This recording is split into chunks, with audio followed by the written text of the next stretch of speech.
Comme ça a été expliqué dans la précédente vidéo avec la première étape, la seconde étape qui suit juste la première, c'est celle d'avoir des objectifs. Alors, se lancer en business, ce n'est pas juste vouloir gagner de l'argent. Parce que tout le monde veut en gagner, mais il faudrait que tu aies des objectifs qui, je dirais, à la limite, doivent être chiffrés. D'où ici, quand on parle d'objectifs, c'est que tu dois mettre sur des objectifs de façon détaillée, qui doivent respecter cette structure dont j'appelle la structure SMART. Ça veut dire que ton objectif doit être spécifique. Tu veux réaliser quoi? Je veux avoir 1 million. Ça, c'est spécifique, mesurable. Je veux avoir 1 million en 3 mois. Ça veut dire que tu as prévu avoir 1 million dans 90 jours. S qui est spécifique, M mesurable, A qui est atteignable.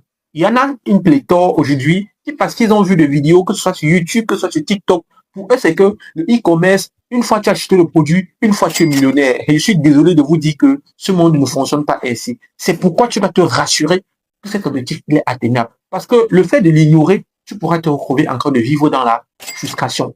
Et réaliste, en tenant en compte aussi le contexte dans lequel tu te trouves. Parce que plusieurs, ils écoutent des vidéos sur YouTube dont un influenceur partage son expérience en Occident. Ils se disent que en Afrique, ça va toujours être le cas. Mais je suis désolé de vous dire que ça ne fonctionne pas comme ça.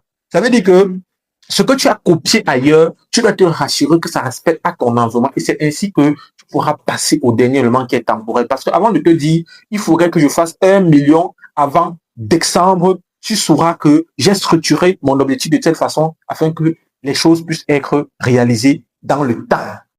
Donc, le deuxième élément que tu dois intégrer pour établir ta stratégie marketing, c'est fixer un objectif qui est spécifique, mesurable, atteignable, réalisable et temporel. Donc voilà la prochaine étape. Donnons-nous rendez-vous dans la prochaine vidéo pour la troisième étape.